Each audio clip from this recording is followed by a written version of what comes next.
I was 28 when I realized my family didn't actually see me as a person anymore, just a resource, a walking wallet. My name's Sam, and for most of my life, I tried to believe that my family loved me in their own tough way, that the cold comments, the guilt trips, the constant taking without giving were just how they showed care. But this story is the moment I stopped believing that. It's about the vacation that broke whatever illusion I had left, and how, in the end, they learned what happens when you treat someone like a credit card instead of blood. Growing up, I was the responsible one. My older brother, Kyle, was the one who could crash Dad's car and still get a boys will be boys speech. My younger sister, Emma, was the princess, straight as, cheerleading, the baby of the family. And me? I was the quiet middle kid who learned how to fix things, literal things like broken sinks or Dad's computer, but also emotional messes. I was the one who paid bills when Mom forgot to, who lent money to Kyle just until payday, and who helped Emma with tuition because Dad said she deserves to focus on studying. I didn't mind at first. I had a stable job in IT, decent savings, and an apartment that actually felt like mine. I liked helping. It made me feel useful, like I mattered. But the thing about being the reliable one is that people stop seeing you as a person with limits. They start seeing you as a bottomless resource. And when you finally draw a line, they act like you've betrayed them. It started small. Mom would forget to pay me back for groceries. Kyle would borrow my car and bring it back with an empty tank. Emma would order things online using my Amazon account just this once because her card was maxed out. Each time, I'd sigh, tell myself it wasn't a big deal, and move on. But the day things crossed the line, the day they used my credit, I realized it wasn't just carelessness. It was entitlement. It was a Thursday afternoon when I got the alert. $9, 342.75, travel purchase. I stared at my phone in confusion, blinking at the notification from my credit card app. I hadn't booked anything. I hadn't even left my apartment in 2 days. I scrolled down, and there it was, Royal Mirage Resort, Bahamas. My stomach dropped. I called my bank immediately, assuming it was fraud. The agent confirmed the charge had come from a verified account, my own, and that the booking had been done through my name, with my card on file. I froze. There was only one way someone could have had that information. My family. I'd given Mom access years ago to help her pay her bills online after she accidentally locked herself out of her account. I never changed my passwords after that. Big mistake. When I called Mom, she answered with her usual chipper voice. "Hi, sweetie. What's up?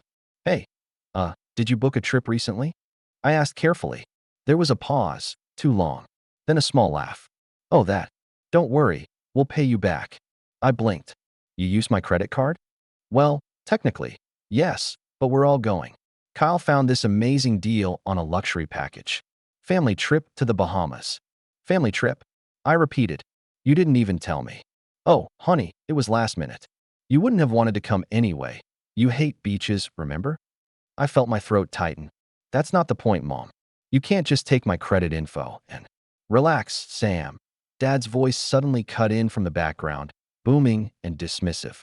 "You act like we're robbing you. It's just a vacation. You make good money, don't you? Think of it as helping the family." Something in me cracked a little at that. "So I pay, and you all go on a luxury vacation without me?"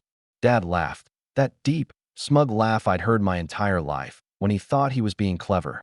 "Because you're just a bank, not family." I actually thought I'd misheard him. "What did you just say?" "You heard me," he said, with that smirk I could feel even through the phone.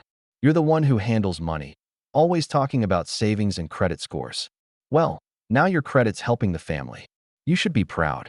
Mom added sweetly, "Stop acting like you matter so much. We're finally doing something nice for ourselves for once. Don't ruin it with your negativity." I didn't respond. I just sat there, staring at the wall, my hand trembling slightly. My brain tried to rationalize it. Maybe they didn't mean it. Maybe they were joking. But deep down, I knew they weren't. They meant every word. After a few seconds, I said quietly, "Noted." Mom sounded irritated. "Sam, don't start your little pity act again." "Don't worry," I said. "Enjoy your trip." And I hung up. That night, I couldn't sleep. Every memory, every time they dismissed me, taken from me, laughed at me, replayed in my head like a cruel montage. I remembered the Christmas where I bought everyone gifts and got nothing but a Thanks for being so thoughtful, Sam. The birthdays they forgot. The time Kyle borrowed $2,000 and ghosted me for months. The way Mom told her friends I owed them for raising me. Something in me shifted. I wasn't angry yet, just cold, detached. It's like I could finally see the full picture for the first time, without the fog of guilt or obligation. They didn't see me as family. They saw me as leverage, a safety net, a credit limit. The next day, I got a series of texts from Emma. OMG, can you believe Mom actually booked first-class tickets? Followed by a photo of a beach outfit laid out on her bed. You should see the villa, it's insane. Wish you could come, LOL. That last one felt like salt in an open wound. Wish you could come. They hadn't invited me. They hadn't even asked. At work, I could barely focus. My coworker, Ryan, noticed. You good, man? You look like you haven't slept. I told him the short version. His jaw dropped. Dude, they stole your credit. That's not a misunderstanding. That's theft. Yeah, I said quietly, staring at my coffee. I think I'm finally starting to see that. So what are you gonna do? I didn't answer right away. I don't know yet, I said. But I'll figure something out. Over the next few days, I started getting more notifications. Charges for spa appointments. Fine dining. Jet ski rentals. Every ping of my phone felt like a slap. $600 here. $1,200 there. They were going all out, and I was footing the bill. When I tried calling again, Mom ignored me. Then she texted, "We'll talk when we're back." Stop being dramatic. That was the moment something clicked. Dramatic. That's what they always called me when I tried to stand up for myself. Dramatic, ungrateful, too sensitive. I'd spent years bending over backwards to keep peace, and they'd taken that as permission to walk all over me. So I smiled. For the first time in a long time, I smiled, because I knew something they didn't. Something they were about to learn the hard way. And when I whispered to myself, noted, I meant it this time. It was the calm before the storm, the moment right before I made a decision that would change everything. Because 2 days later, their reservation was flagged for fraud. 2 days after that phone call, I got another notification from my credit card company, except this time it wasn't just a charge, it was a warning. Unusual activity detected. Please verify the following transactions. The screen showed a long list of luxury purchases, private car service, fine dining at the Ocean Pearl, and something that made me blink, Royal Mirage Spa, Platinum Package. Over $3,000 in one afternoon. I didn't even feel angry anymore. Just numb. They were halfway through their family vacation, completely unbothered, spending my money like it was Monopoly cash. And what really got me? I hadn't heard a single word from them since that last call. Not a thank you. Not even a token text pretending to care. Just radio silence. I started piecing together updates through Emma's social media. She was posting daily. I didn't follow her, but mutual friends sent me screenshots. There they were, my parents, Kyle, and Emma, all grinning in front of a turquoise ocean, drinks in hand. The caption on one photo read, "Family first, #paradise, #blessed." Family first. That made me laugh out loud. Not the happy kind of laugh, but the kind that sounds like it's keeping you from breaking something. A friend from work, Jamie, noticed me staring at my phone and asked what was up. When I told her, she said, "You're kidding. They really said you're not family." "Yup," Dad said on the bank. Jamie frowned. "And they're still posting about how close they are. Unreal." "Yeah," I muttered. It's like they're living in their own fantasy world. Later that night, I tried calling them again, not to argue, but to just understand. Part of me still hoped there was some shred of decency left in them. Mom picked up after 3 rings, sounding irritated, like I was interrupting something important. "What is it, Sam?" "We're having dinner. I just wanted to know how long you're planning to stay there," I said evenly. 10 days, she replied, chewing something. "Why?" "Because the card limit." "Oh, stop," she cut me off. "You're always so negative. We'll pay it back when we get the chance. You make it sound like we drained your life savings."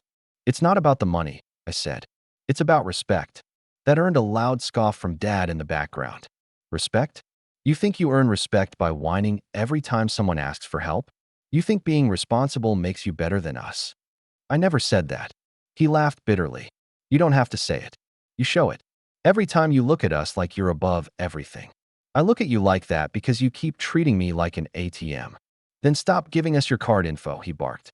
"Nobody forced you." I opened my mouth to argue but stopped. There it was, the classic deflection. Somehow, they always twisted things until I felt like I was the crazy one. Mom sighed, like she was the victim.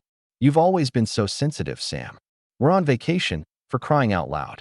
Can't you just let us enjoy something without turning it into drama? Drama, I repeated. You think this is drama? Sweetheart, she said in that fake soothing voice she used whenever she wanted to shut me up, you need to learn to let go of things. Not everything's about you. I hung up mid-sentence. I stared at my phone for a long minute after that, wondering why I'd even bothered calling. I'd just been insulted again, but somehow I wasn't surprised. It was the same dynamic as always. They hurt me, I tried to fix it, and they made me feel like it was my fault. Over the next few days, I started getting more updates, not from them, but from the credit company. They'd apparently upgraded their hotel suite and extended their stay by 2 extra nights. My limit was close to maxed out. At that point, it wasn't about the money anymore. It was about principle, about the fact that they truly, deeply believed I wouldn't do anything about it. Meanwhile, my phone started lighting up with group messages, not from my parents, but from extended family. My Aunt Linda sent a message in the family chat that read, "Looks like your folks are having the time of their lives, Sam. You didn't go with them?" I typed out a reply, then deleted it. What was I supposed to say? They went on a $10,000 vacation using my credit and didn't invite me. But Kyle had no issue responding. Sam's too busy working, Aunt Linda. Someone has to keep the family's finances stable. Everyone reacted with laughing emojis. Mom sent a heart. That was the first time I realized they weren't just using me. They were mocking me. I wish I could say I brushed it off, but it got to me. Deeply. I started questioning myself again. Was I overreacting? Maybe they really would pay me back eventually. Maybe I should just let it go. Then Emma posted a story that killed that thought instantly. It was a video of them sitting at a fancy restaurant, the camera panning across a table of cocktails, lobster, and expensive desserts. At the end, Dad raised his glass and said, "To family, the real kind." And Mom added, "To the ones who matter." The camera caught Emma laughing right before she said, "Poor Sam, he'd hate this anyway." That video looped in my head the rest of the night. The audacity wasn't even what hurt the most. It was the casual cruelty. Like my absence was a joke to them. Like I didn't even exist. I started remembering things I'd buried for years. The times I tried to help and got punished for it. When I was 19, I lent Kyle money for a used car, and he never paid me back. But when I brought it up, Mom told me I was ruining the bond between brothers. When I got my first promotion, Dad told me not to brag, because real men don't make other people feel small. When I moved out, Mom told the neighbors I abandoned the family. I used to think all families had their issues. But this was calculated. That weekend, my friend Ryan came over to hang out. He saw the tension written all over me. "They still there?" he asked. "Yeah, living it up. You ever think about cutting them off?" I hesitated. "I don't know if I can. They're still my family." He gave me a look. "Man, family doesn't mean blood. It means respect. And they don't have an ounce of that for you." I keep thinking maybe if I explain it better. "Sam," he said firmly, "you can't reason with people who benefit from misunderstanding you." That line stuck with me. It echoed in my head for the rest of the night. The next morning, I woke up to a new voicemail from Mom. Her voice was syrupy sweet at first, but the tone shifted halfway through. "Sam, we need you to check your card. It's not working for some reason. The hotel's saying something about a verification issue. Can you fix that, please? They're being really difficult." For the first time in years, I didn't rush to help. I didn't call back. I didn't check the account. I just sat there, listening to the message again. The fake politeness, the entitled urgency, it was all there. Then, another message from Kyle followed. "Bro, not funny. We can't pay for stuff down here without your card. Fix it." I didn't reply. By afternoon, I got one from Mom again. This time, less sweet. "You're being selfish, Sam. Do you want us to be embarrassed in front of everyone here? Fix this." Embarrassed. That word hit differently, because suddenly, I realized that's all they ever cared about. Appearances. The perfect family image. The one where I was invisible, useful only when they needed me. The irony made me laugh. I'd been terrified of embarrassing them my whole life. And now, for the first time, they were the ones scrambling. That night, I went to sleep surprisingly calm. Not vengeful, not angry, just settled, like something inside me had finally aligned. The next morning, I woke up to a flood of missed calls. 76, to be exact. And one message from mom that read, "You need to fix this, now, or else." I stared at it for a long time. My thumb hovered over the screen before I locked the phone and set it down. Because the thing was, I'd already done something. Something that would make sure they finally understood what it felt like to be treated like I didn't matter. I just hadn't told them yet.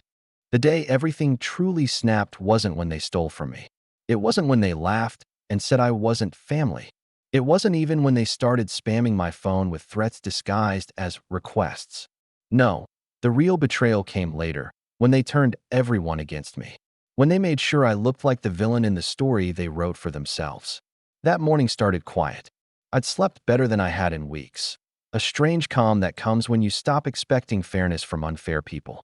I made coffee, scrolled through some emails, and ignored the 70-plus missed calls still sitting on my phone. I figured if they were desperate, they could sweat a little. Maybe for once, they'd understand how it felt to be powerless. But that peace lasted about 2 hours. Around 10 a.m., I got a text from my Aunt Linda. "Sam, what on earth did you do? Your poor parents are stranded." Stranded. That word pulled me upright. I hadn't expected things to spiral that fast. I opened social media and immediately saw what she was talking about.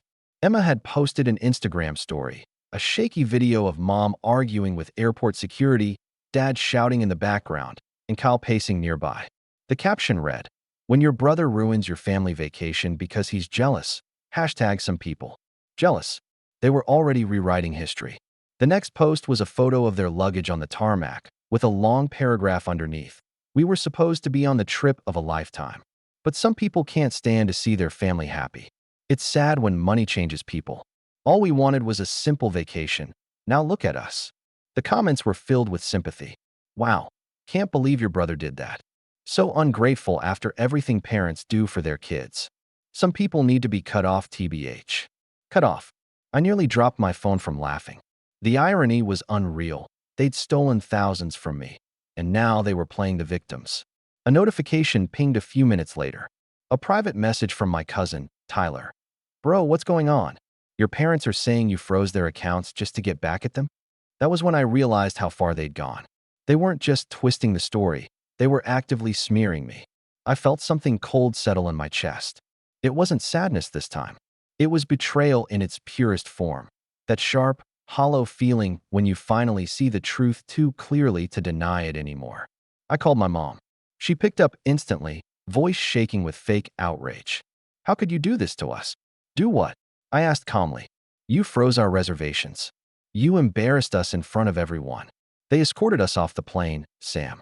Security dragged your father out like a criminal." I said nothing, just listened. "You think that's funny?" she snapped. "You're ruining our reputation. Do you have any idea what people are saying? Maybe they're saying you shouldn't have used my credit card without permission." "Oh, for heaven's sake," she exploded. "We told you we'd pay you back. You're acting like you're some saint who never helps anyone. You owe this family everything we've done for you." That word again, oh. I felt my jaw tighten. "What exactly do I owe you, Mom? The years you ignored me? The times you made me feel like a burden for wanting boundaries? Or the 10 grand you just stole?" She gasped, like I'd slapped her. "Don't talk to me like that. I am your mother." "Yeah," I said quietly. "And I'm your son, not your bank." There was a silence, so heavy it almost hummed. Then Dad's voice cut in, furious and loud. "You think you're better than us because you have a job? You think you can humiliate your own family? We raised you. We put food on your plate. You also taught me that love is conditional," I said.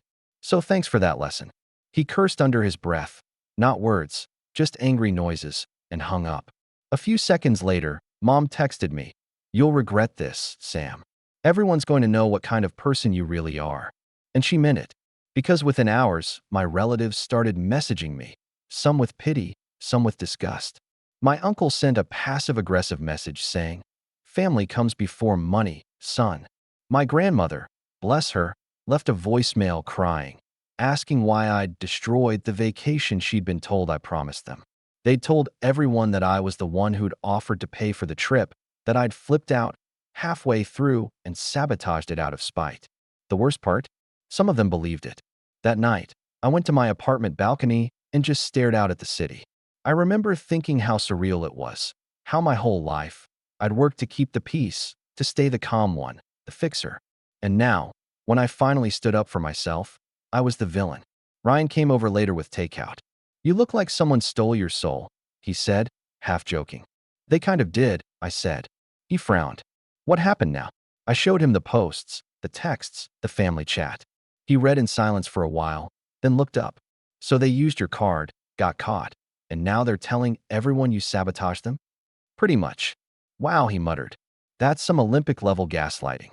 I tried to laugh, but it came out hollow. You know what's crazy? Part of me still wants to fix it. Still wants to explain to everyone what really happened. "Don't," he said firmly. "You can't win a game where they control the rules." I nodded, but deep down, I wasn't sure I could just sit back. 2 days later, they were back in town. I knew because my phone started blowing up again. First Mom, then Kyle, then Emma, then the one that broke me, Grandma. She showed up at my apartment unannounced. I opened the door to find her standing there, clutching her purse like she'd just come from church. "Sam," she said, shaking her head, "I don't recognize you anymore." "Grandma, please, let me explain." "No," she interrupted, her voice trembling. "Your parents are heartbroken. They said you ruined their trip out of anger. They said you embarrassed them on purpose. You've always been such a good boy. I just can't believe." "Stop," I said, my throat tight. "None of that is true. They used my credit card without permission. They spent over $10,000.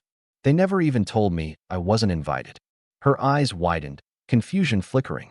They said it was your idea." "It wasn't." She looked at me for a long moment, and for a second I thought she might believe me. But then she sighed and said softly, "Even if that's true, Sam, you shouldn't air family problems like this. It's ugly. We need to forgive and move on." Forgive. Move on. I felt something inside me collapse. "So I'm supposed to just let them use me again?" "They're your family," she whispered. "You'll regret cutting them off." I didn't answer. She hugged me, told me she'd pray for me, and left. When the door closed, I just stood there in the silence, feeling smaller than I had in years. It was like the air itself was heavy. That night, Kyle texted me for the first time directly. His message was short. "You seriously messed up, bro. Dad's furious. You better fix this before he does." Before he does. The phrasing stuck with me. Dad had always been the type to take control of a situation, even when it wasn't his. Especially when it wasn't his. The next morning, I found out what that meant. I got an email from my credit card company. A dispute had been filed on my account. Apparently, someone had reported that I authorized the charges, but was now claiming fraud. The name on the file? My dad's. He was trying to make it look like I had scammed them. I called the bank immediately. The agent explained that the dispute was pending investigation, and since the card was technically mine, they needed to verify the relationship between the parties involved. I could barely speak. My own father had reported me. By the time I hung up, my hands were shaking. Not with fear, with rage. Not the kind that explodes, but the kind that burns slow and deep, like a coal that won't die out. They had taken everything. My trust, my reputation, and now they were coming for my name. I realized, standing there in my kitchen with that email open, that this was the final cut. The one that severs everything. There was no fixing this anymore. No talking, no explaining, no hoping they'd see the truth. They wanted a war. And for the first time in my life, I was done playing defense. After that call with the bank, I sat in my apartment staring at the floor for what felt like hours. The world felt hollow. Not loud and dramatic. Just empty. Like someone had quietly removed all the air from the room. I wasn't angry in the same way anymore. The fire had burned out, and all that was left was smoke. My dad had officially filed a fraud dispute against me. My mom was spinning lies to the entire family. My siblings were posting cryptic quotes about betrayal and fake people on Instagram. And somehow, in the court of family opinion, I'd been declared guilty before I even had a chance to speak. It was surreal. I'd grown up thinking that if I was just patient enough, logical enough, calm enough, I could fix anything. That if I didn't yell, didn't accuse, didn't stoop to their level, reason would win. But that illusion shattered completely the moment I realized logic meant nothing to people who thrived on control. They didn't want to solve things. They wanted me to surrender. The first week after they came back was brutal. I didn't go to work for 2 days, told my boss I had a family emergency, which was technically true. My phone buzzed constantly with messages, alternating between guilt-tripping and threats. Mom, you're destroying this family. Mom, I can't believe you do this to your own parents. Kyle, Dad's looking into legal options, dude. You can still fix this if you just apologize. Emma, you seriously need therapy. That one made me laugh, bitterly. Therapy. If I went to therapy, it would probably take a whole year just to unpack them. The only one who stayed quiet was Grandma. She didn't call again, didn't visit. Just silence. And somehow, that hurt more than all the rest. A few days later, I got an official letter in the mail. My bank was holding the disputed funds, nearly $9,000, until the investigation was complete. That meant my credit score was frozen, my account partially locked, and my available balance practically gone. In short, I was broke. Rent was coming up in 2 weeks, and my savings were tight because I'd been paying down student loans and helping Emma with her tuition earlier that year. Money I now realized I'd never see again. For the first time since college, I had to sit down and make a spreadsheet of what I could sell. Old electronics, a camera, even my gaming setup. I started skipping takeout, cutting subscriptions, living like I was 20 again. It wasn't the financial loss that broke me. It was the symbolism. The people who were supposed to have my back had pushed me to the edge and then called me the villain for not smiling about it. One night, I walked by my bookshelf and saw a framed photo from years ago, a family Christmas picture. Me, awkwardly smiling in a sweater I hated, standing next to Kyle, who had one arm around Mom and the other holding a champagne glass. Dad was in the center, proud and loud, and Emma was in front, flashing her perfect smile. I remember that day vividly. I'd bought all the gifts that year. Every single one. Mom got her perfume, Dad his golf gear, Emma her tablet, Kyle a new watch. No one even asked how I afforded it. I'd worked overtime for 3 months just to make that Christmas happen. Looking at that photo, I realized something. Every happy memory I had of my family was transactional. Every laugh, every thank you, every hug, all tied to something I provided. Money, effort, emotional support. Never just love. I took the photo down and put it face first on the shelf. The days blurred together after that. Work became my escape. I'd stay late at the office just to avoid the quiet of my apartment. My coworker Ryan kept checking in, bringing me coffee, trying to lighten the mood. One evening, as we were locking up, he said, "You've been different lately, like you're holding something back." I shrugged. Maybe I'm just tired. He studied me for a moment. Tired people don't look like that. You look like someone who's planning something. I smiled faintly but didn't respond. He wasn't wrong, because somewhere in the fog of exhaustion, something was slowly taking shape. I didn't know what it was yet, but I could feel it, a kind of clarity I hadn't had in years. The lowest point came a week later, when Mom showed up at my apartment uninvited. I heard the knock around 9 p.m., and my stomach sank before I even looked through the peephole. She was standing there with that same tight smile she always used when she wanted something. I opened the door halfway. "What do you want?" "Can we talk?" she said, brushing past me before I could answer. She looked around, wrinkling her nose like she'd walked into a stranger's house. "You really should tidy up more, Sam. You used to be so organized." "I've been busy," I said flatly. She set her purse on the table and turned to me with practiced sadness. "I know you're upset, but this, all of this, has gone too far. You need to end whatever nonsense you started with the bank. Your father's furious." "Yeah, I gathered that," I said, considering he filed a fraud claim against me. Her expression didn't even change. "Well, what did you expect?" "You embarrassed him." "I embarrassed him?" I repeated. "He stole from me." "It was a misunderstanding," she snapped. "You always twist things to make us look bad." That line hit like déjà vu. She'd said something similar when I was 14, after she forgot to pick me up from school and I walked home in the rain.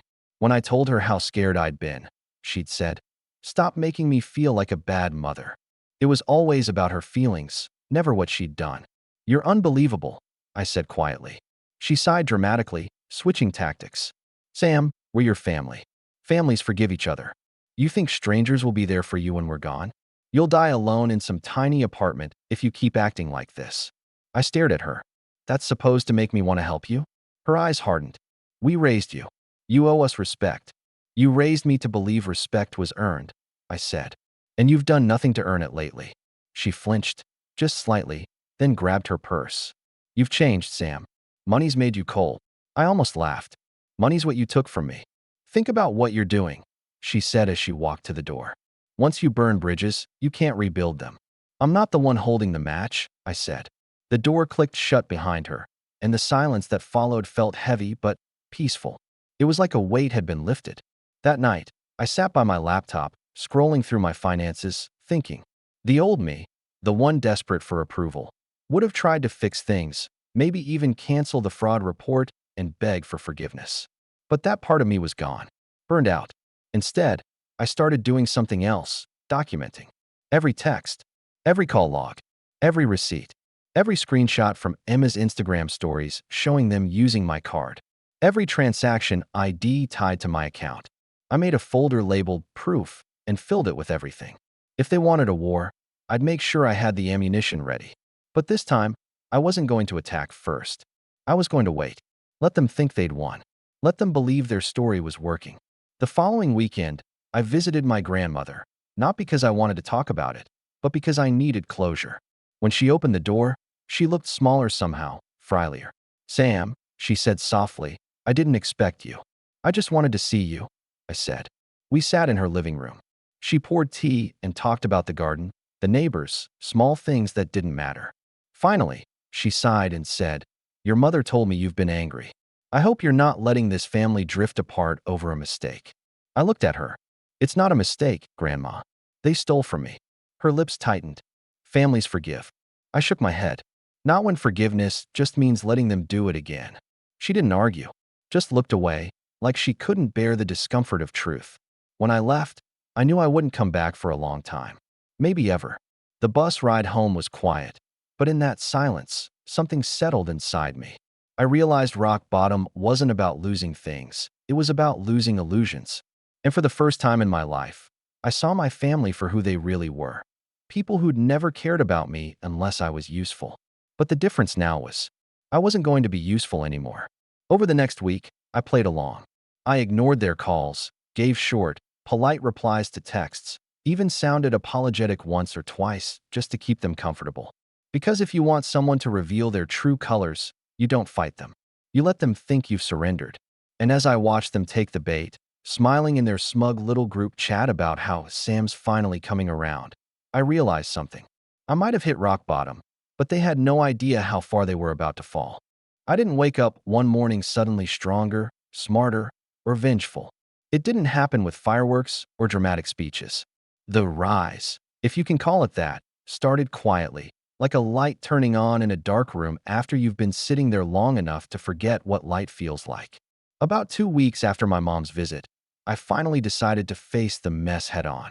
I booked an appointment with a financial advisor my coworker Ryan had recommended, someone who specialized in credit fraud and family-related financial disputes. I was nervous walking into that office.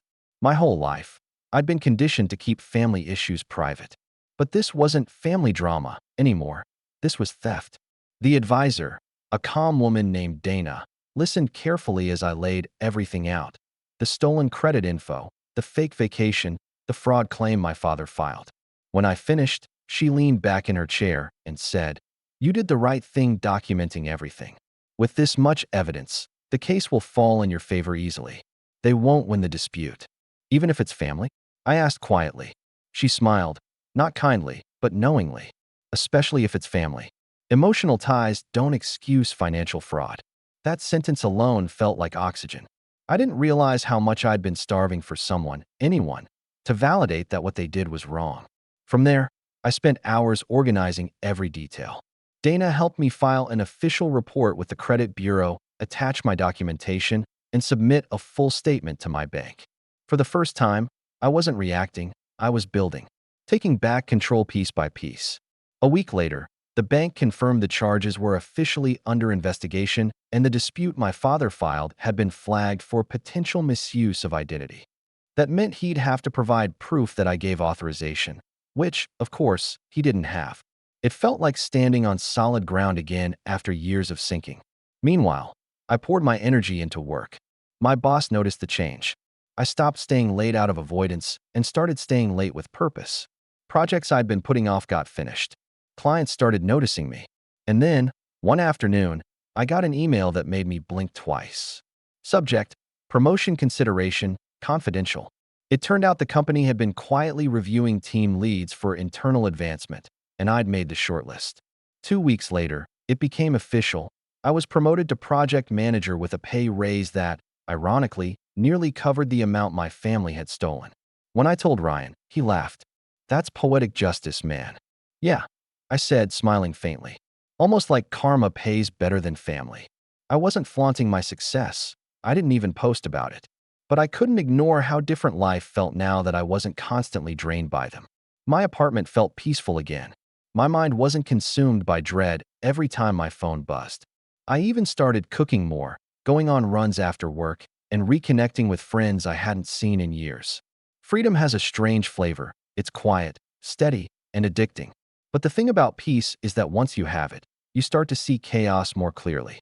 My family's manipulation, once confusing and guilt-soaked, now looked pathetic.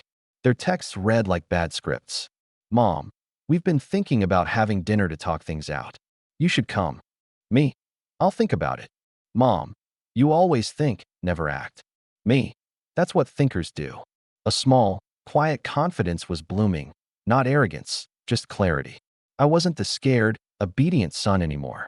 I was someone who finally understood that silence could be more powerful than shouting. Then came the day the bank called. The investigation had concluded. The verdict, all charges reversed in my favor. The fraud dispute my father filed was marked as false claim. Not only would I be reimbursed, but my parents' names were now tied to the incident, which meant their credit score took a hit. When the agent on the phone said, "We'll be sending you an official statement for your records," I felt something deep in my chest uncoil. Years of suppressed frustration, guilt, and resentment melted into something calm. Not triumph, just relief. That night, I sat by the window, sipping coffee, staring at the city lights. I wasn't planning revenge yet, not actively, but the thought lingered like a quiet hum. They think they've hurt me. They don't even realize what's coming. Because the truth was, my life was getting better, and theirs was starting to crumble, even if they didn't know it yet. A few days later, I heard from my Aunt Linda again. She called out of nowhere, her voice uncharacteristically cautious. "Sam, honey, I just talked to your mom. She said there's some kind of problem with their credit." I almost smiled. "Yeah, that tends to happen when you commit fraud." She hesitated. She said it's all a misunderstanding. "You know how your dad can be." "I do," I said. "That's why I'm not misunderstanding anything." After that call, I noticed a shift in how people talked to me. The pitying tone from relatives started to fade, replaced by awkward silence. Some of them must have realized there was more to the story than they'd been told. Others simply stopped calling altogether. And honestly, that was fine. At work, I kept climbing. My promotion came with bigger projects, one of which put me in charge of a collaboration with a tech firm that handled high-end cybersecurity. The irony wasn't lost on me. I learned more about tracing digital activity, how to document unauthorized access, and how easily people leave digital fingerprints when they think they're invisible. One night, as I was reading through an article on financial fraud detection, something clicked. A thought. A dangerous, satisfying thought. I remembered how my father always bragged about being old school, how he refused to pay for anything online because he didn't trust the internet. That's why Mom had been the one to actually use my card, and why the transactions had her name all over them.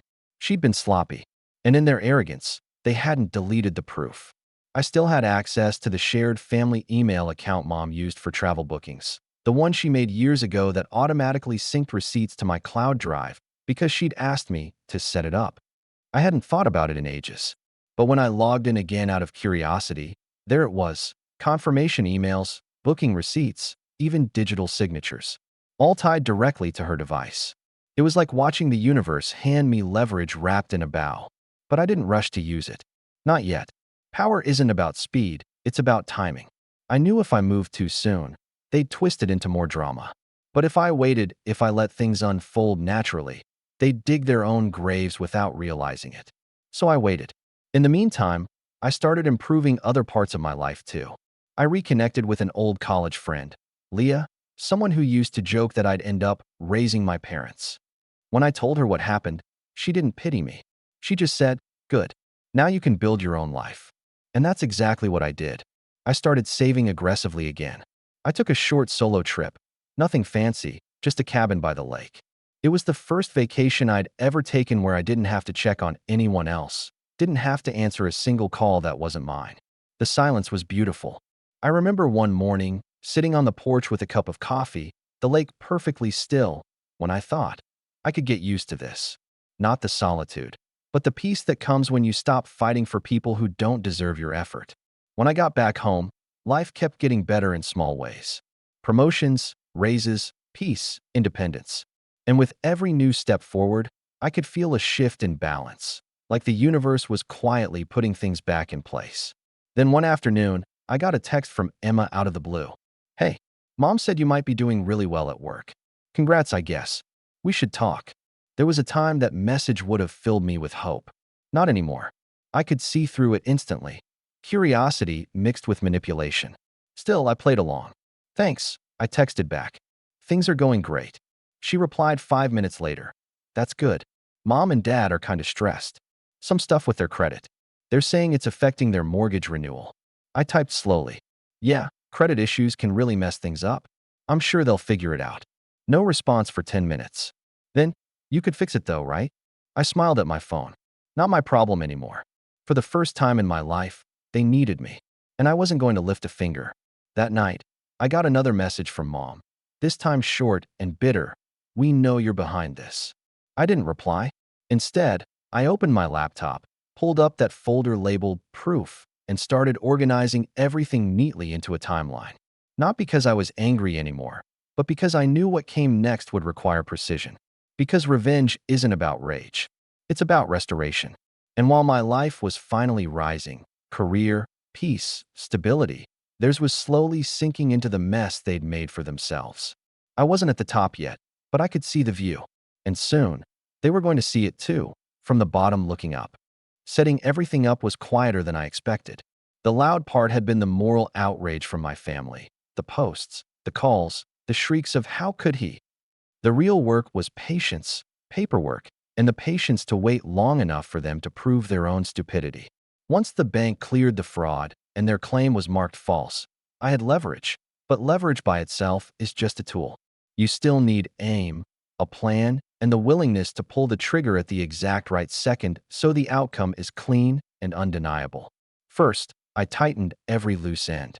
Dana, my advisor, helped me get the official statement from the bank that cleared my name. I had copies of the booking confirmations, timestamps, IP addresses, and the shared family email receipts. I had Emma's Instagram stories with the transactions visible in the background, screenshots of Dad's calls to the concierge from a device registered to him, and the travel agency confirmation emails that showed Mom's account as the booking contact. I also had the spreadsheet I'd made of every charge and the exact dates they occurred. It felt clinical, like building a dossier rather than nursing a grudge, and that was the point. Facts don't get emotional, they get verdicts. Second, I started playing the long game on reputation. I quietly messaged a few relatives who'd privately texted concern, select cousins, an aunt who had always been fair, and one of Grandma's friends. I didn't plead. I simply said, "If you want the truth, I have documents. If you want to help Grandma, I can show you what really happened." A couple of them asked to see the evidence. I shared only what needed to be shared, the bank statement and one booking receipt, and nothing more. The reaction wasn't theatrical. It was the softer thing. Awkward silence, then careful questions to Mom and Dad that they couldn't answer without contradicting the receipts.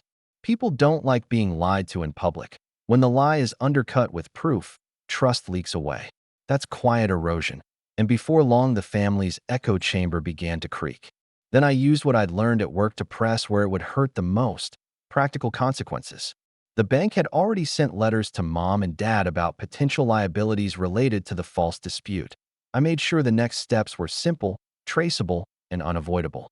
I consulted a lawyer who did a free 15-minute review and confirmed what I suspected: their filing of a false fraud claim, combined with the evidence of unauthorized use on my card, opened them up to a countersuit for defamation and intentional interference with my financial standing. I didn't file it immediately. I didn't need to. Filing would have made them scream victim again and gather the sympathy mob. Instead, I had my lawyer draft a letter, crisp, professional, and unemotional, outlining the evidence and the damages, and stating the remedy I expected: a written public apology to me and my reputation, reimbursement of the charges, which the bank was already handling, and a contribution toward the legal fees their false claim caused. I gave them a reasonable deadline. The real sting, though, came from the thing they'd always cared about most: image. Dad had prided himself on his standing in the neighborhood, Mom on her social life and club memberships, and Emma on the clean, curated family feed. So I targeted those soft spots with facts, not theatrics. A family friend who managed a local community newsletter had already been quietly asking questions after seeing mixed messages on social media. I sent that friend a factual timeline and a couple of anonymized receipts that showed clear misuse of my account. I didn't ask for drama. I asked for accuracy. The newsletter ran a short piece the following week about how money misunderstandings can lead to family fractures, using neutral language but including the bank's statement about unresolved disputes and fraud investigations. It wasn't a headline accusing anyone, but the implication was there, and the people who had been inclined to believe Mom's side now had to reconcile it with a public record. Reputation is brittle. You don't need to smash it. You just need to leave a hairline crack in the right place. Meanwhile, I let them implode on their own terms. They kept posting, kept telling the story where I was the villain. Every time they did, I saved the post, screenshot by screenshot, and added it to the dossier. They provided me with the receipts of their own arrogance. When my father complained to his golf buddies about how I'd ruined the trip, one of those buddies, Mr. Henley, who happened to sit on the board of a small community foundation, quietly asked my cousin if everything was true. That cousin forwarded the foundation a single PDF, one booking confirmation showing Mom's email and the charges. The foundation rescinded an invitation to Dad to speak at an upcoming fundraiser. Not dramatic? Not yet. But in a town like ours, who speaks where matters? The final, satisfying piece was surgical in its simplicity. I went to the credit agency with the copies I had, the bank's final statement, the lawyer's letter drafted but not filed, and a timeline that traced each charge from the moment it hit my account to the confirmation email on Mom's side. I asked for a formal audit of the dispute process and requested that the false claim be listed on the family's credit report as record of disputed charges, pending investigation, not defamatory language, but a lasting, factual note that would show up whenever anyone ran a credit check. The agency complied. They have to, when presented with clear evidence and a legitimate request. Within 30 days, the effects I'd orchestrated started to settle. Dad found it tougher to refi the car loan his bank had been considering because the note attached to his credit file caused underwriters to pause. Mom called a few of her local club contacts and was curtly told that membership renewals were on hold pending clarity. Emma's influencer pitches stalled because brands prefer not to be near messy family optics. They could still scream victim in private messages and to a handful of relatives, but in practical terms, the privileges they'd counted on, fast approvals, unchallenged social standing, free passes at their clubs, were drying up. None of it was public spectacle. None of it was petty humiliation at a dinner table. It was slow, precise, and absolutely effective. The kicker came a week after the credit note was added. I received a call from the travel agency that handled the Royal Mirage booking. Their tone was formal, almost apologetic. They explained that after reviewing the booking, the agency had detected irregularities in the authorization process and were in the process of issuing a report to their own compliance department. They asked if I would be willing to provide a sworn statement. The agent said my testimony would expedite the matter and might result in formal action against anyone who had filed a false dispute or attempted to conceal evidence. I said I would cooperate fully. I was calm. I was precise. I offered exactly what they needed and nothing more. That night, the family group chat blew up. The tone had changed, less performative heartbreak, more sharp panic. Dad texted me directly for the first time in a week. "We need to talk. Please don't involve the agency." I ignored it. Emma sent a DM begging me to come to dinner. I typed a reply, short, impersonal. "I'll attend the meeting with the lawyer. Bring receipts." Then I hit send and set the phone face down. A small, deliberate part of me relished the quiet. Not the chaos, but the order. I hadn't screamed or posted anything vindictive. I hadn't made a spectacle. I'd simply put the facts where institutions, banks, agencies, and small-town boards could do their jobs. Facts don't care about family narratives. They only care about evidence. They called it the cruelest thing later, that I'd let the system do the punishing while I remained composed. But to me, it was fair. I wanted consequences rooted in reality, not revenge dressed as rudeness. I wanted them to feel a loss they understood, the slow, practical erosion of advantage and privilege that comes from being exposed. I wanted them to learn the price of assuming one person's boundaries could be trampled without consequence. And for a little while, it worked. They looked weak in ways that mattered to them. They were scrambling to repair what I'd only cataloged. They were calling lawyers and banks and old friends. They were, for the first time, the ones feeling powerless and alone. When they turned on each other, when Dad accused Mom for being careless with the bookings, when Emma blamed Kyle for posting certain stories, when Aunt Linda demanded to see bank statements, the fractures went public. Not through my doing, but because truth tends to have that effect. People shift to defend themselves, and when defense requires evidence, alliances crack. The night before the meeting with the lawyer, I sat in my apartment and opened all the files I'd built. It was methodical, thorough, and oddly therapeutic. I did not feel triumphant. I felt steady. The revenge had been executed with restraint, not malice. It had been about reclamation more than punishment. But even as I closed my laptop, as the city lights blinked through the window, I felt the inevitable nod of anticipation, because consequences, once set in motion, have a way of ricocheting. I slept poorly. I dreamed of the family photo I'd shoved face down months earlier. Only now the faces were blurring into each other, then cracking apart. In the morning, my phone buzzed. It was a voicemail from Mom. Her voice was low, urgent. "Sam, they're talking about taking this further. You have to stop. If you don't," the message cut off. I replayed it. Her breath hitched. She sounded frightened in a way she never had before. I didn't call back. Instead, I went to the meeting with my lawyer. We sat across from Dad and Mom in a sterile conference room. They looked small and exhausted, not the triumphant family I'd known. The lawyer laid out the facts, slow and calm. For a moment, the only sound was the tick of the wall clock. Then Dad's face crumpled, and Mom asked, almost whispering, "What do you want, Sam?"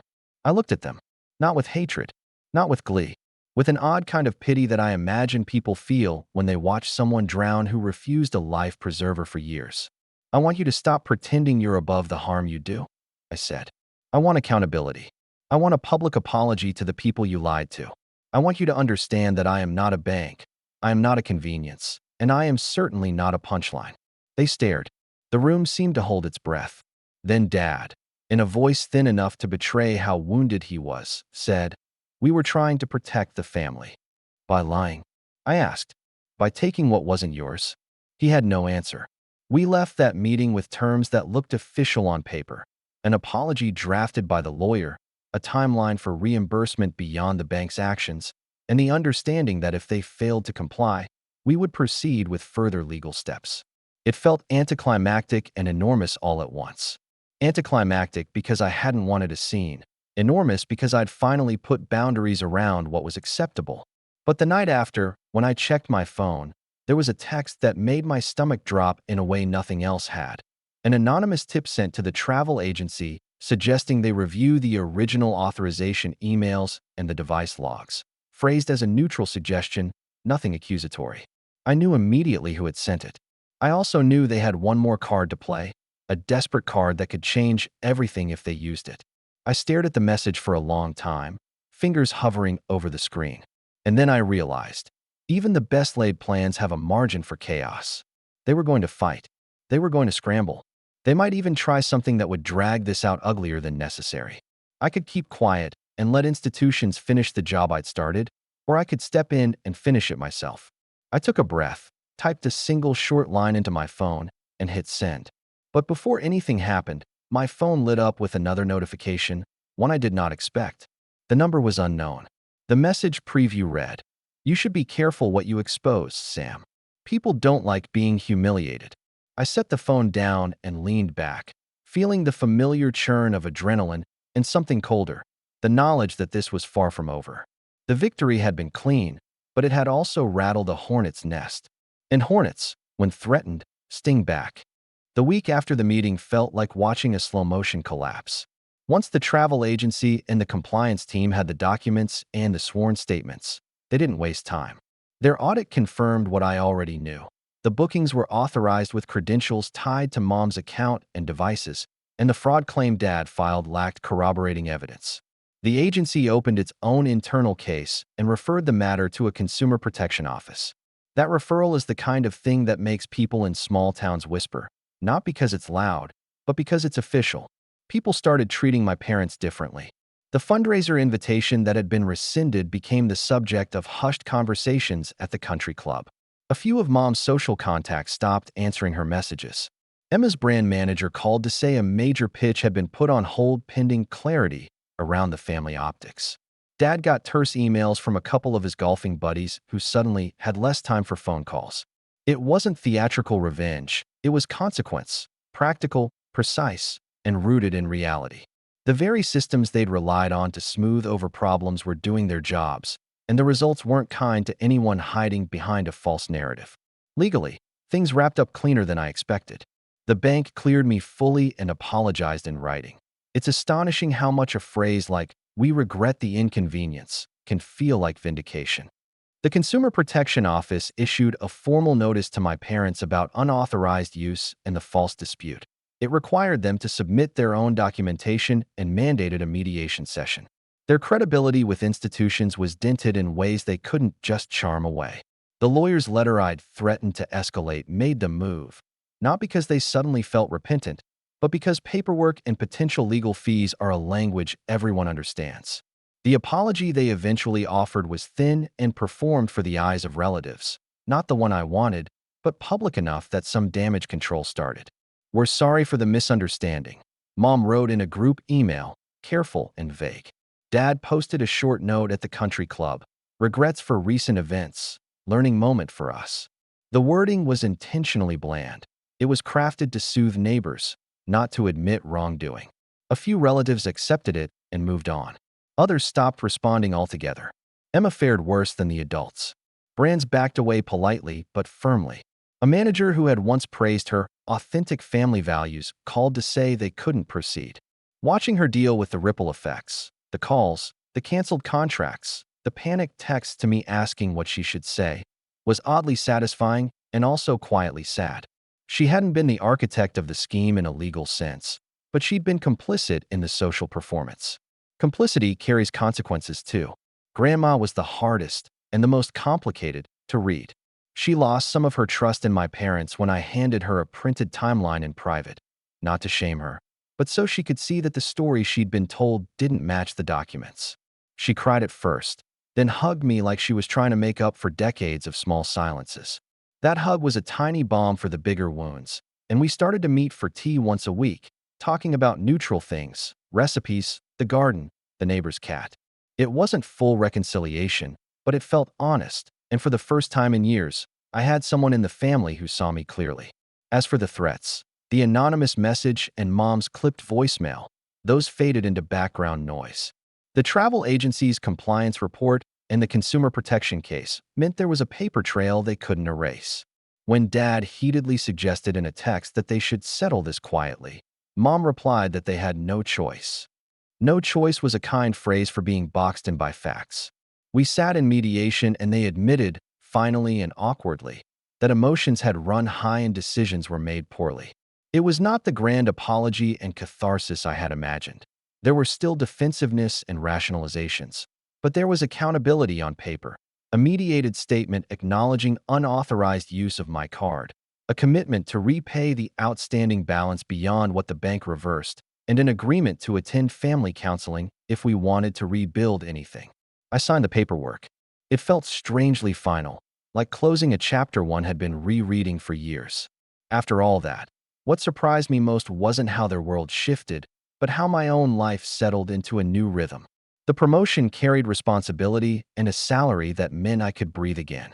I repaired my savings, closed shared accounts, changed passwords, and set boundaries so ironclad I couldn't be guilt through them.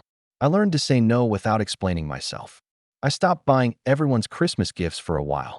I stopped being the default repairman for other people's emergencies. In short, I started living for me. There were moments of regret, for the family dinners that would never be the same, for the silence of some relatives who chose convenience over truth.